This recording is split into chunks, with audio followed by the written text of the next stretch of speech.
Hello again. Sorry about that screen. And sorry about the interruption at the end of the last video. We had done, I've got a big box in front of my face on my screen there. I got rid of it. Yes, we're continuing with Beowulf with from line 53 and following. We were interrupted at the end of the last video. We were looking at the funeral of Shafe. So he comes into the world on a barge, and he is sent out into the world in a old Germanic, what we think of as a Viking funeral.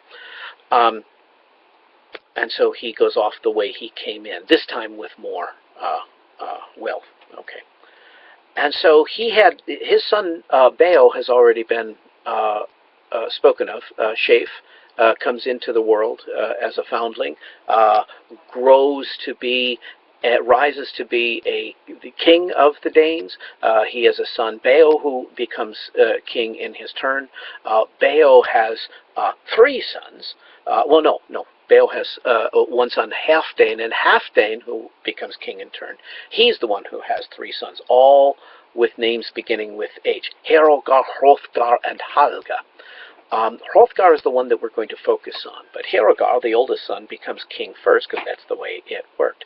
Actually, there's a fourth name, a daughter, and that's obliterated in the manuscript, unfortunately. And the name of her husband, who is, she got married too, and even that is missing. But there's a little fragment, a couple of letters, and it looks like L.A. at the end, and there was a famous neighboring king, Onela, and so the assumption is that in fact that's who it was. So whoever this unnamed sister of Hrothgar is, she married this Onela, maybe. Okay, and then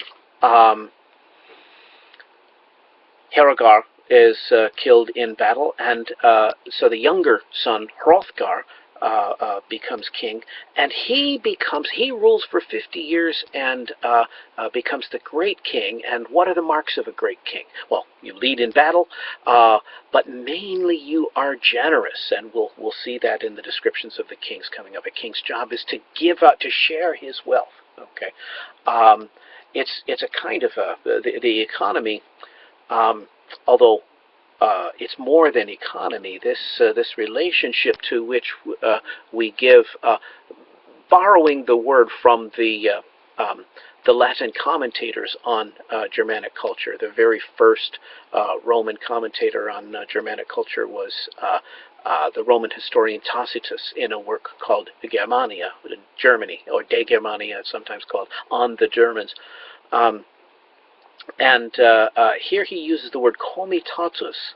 That is actually, if you think of him as the posse, you're actually using the same Latin word, because a comes, or count, is a kind of a nobility in the Roman ancient families, but the kind who created a kind of a fiefdom. It's a kind of a predecessor to feudalism. Out in the country, they would have their country villa, and they would surround themselves with henchmen. Okay, and so the people of the comes, the count, our word count as a term of nobility comes from that Latin word comes, would be called the posse comitatus, and that's where we get the word posse in the old westerns or modern gangsta talk. Okay, my posse. So the posse comitatus.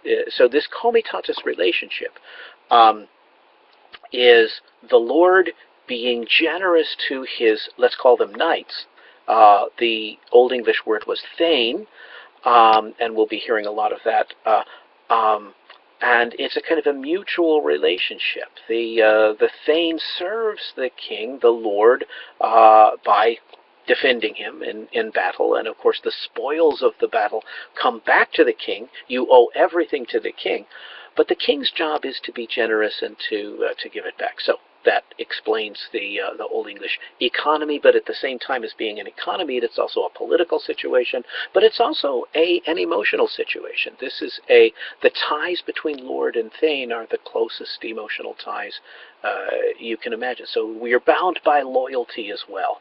We can cheapen the relationship and say we owe everything to the king because we owe our allegiance to the king because he pays us.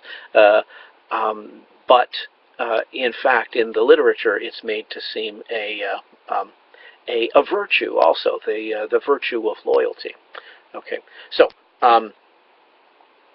with all of that, the center of this exchange is the mead hall. Okay, because you throw parties there too, and so that's part of the recompense of the thane, of the knight. And so that's what makes Hrothgar a great king, because he makes the greatest of all mead halls, and it even has a name, Harold, which is the name of a species of deer. It came to his mind, this is line 70 or so, to build his henchmen a hall uprear, a master mead house. Harold, he named it, that's line 78. And so everybody's happy except for this creature of the darkness, which is mentioned right away. That's the tendency of this narrative style, and it may not be to your liking because modern storytellers like to create suspense. Suspense, at least not in the sense of withholding something, withholding information, is not part of the narrative style of Old English. Okay, nothing is held back. So very often it's more like the structure of journalism, where you tell the whole story in a nutshell, and then a little bit more detail, and then a little bit more detail. Okay, so it sounds repetitious to us, but actually it's if you study journalistic writing, if you're a communications major, you'll discover that it's really very much the same structure. Okay, so he names it Harold, but there's one guy that doesn't like the revelry in Harold, and it is this mysterious creature, Grendel. Even his name sounds ominous. Grendel. With envy and anger, an evil spirit, this is line 86, endured the dole in his dark abode, that he heard each day on the din of revel high in the hall. There harps rang out clear song of the singer.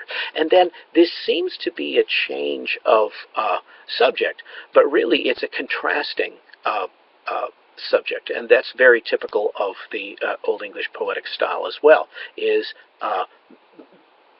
series of contrasts. Okay, so contrasted to the joy of the thanes in this exchange is the misery of Grendel, because he hates happiness, and he hates particularly the song, okay, because it's an expression of joy, but also what is it that they're singing about?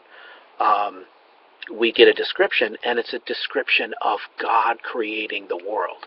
And so what we're supposed to take away from this is the idea that what bothers Grendel is that it is a song about God, that its goodness and joy is hated by this creature of darkness. Okay, so the reason I stress this is that there's a wonderful work of modernism by someone who knew the poem Beowulf very well, John Gardner.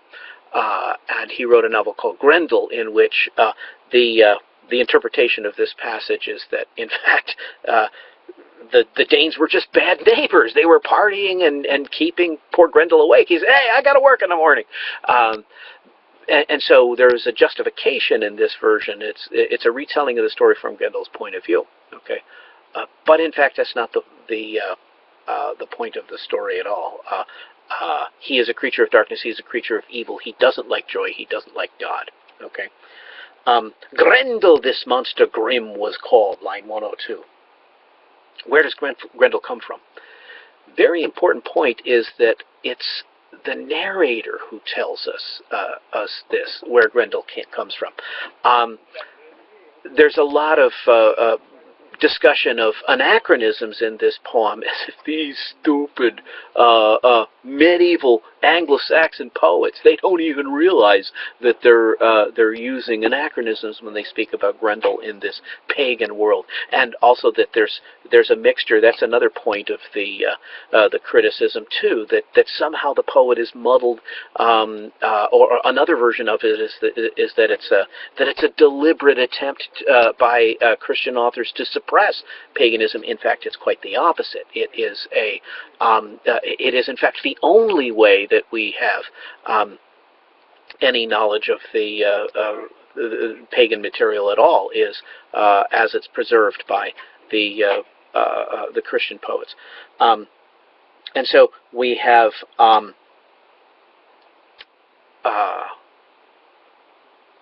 the reference to Cain. That's what I was getting at, that he is descended from Cain. My point was that it is it's not the pagan heroes who are saying Grendel was the kin of Cain. In fact, in a later speech, Hrothgar himself says, I don't know where he came from. Nobody knows who his father is. But here the narrator is telling us now that Grendel and all such monsters are the descendants of Cain, because Cain was the first murderer. Of Cain awoke all that woeful breed, Ettins, a word for giant, and elves and evil spirits. Okay, that takes us to the second Fitt, Grendel's attack. Well, let's pick that up in our next exciting episode. This would be a good place as any to stop after the first Fitt. Bless you, and we'll see you in Fitt number 2.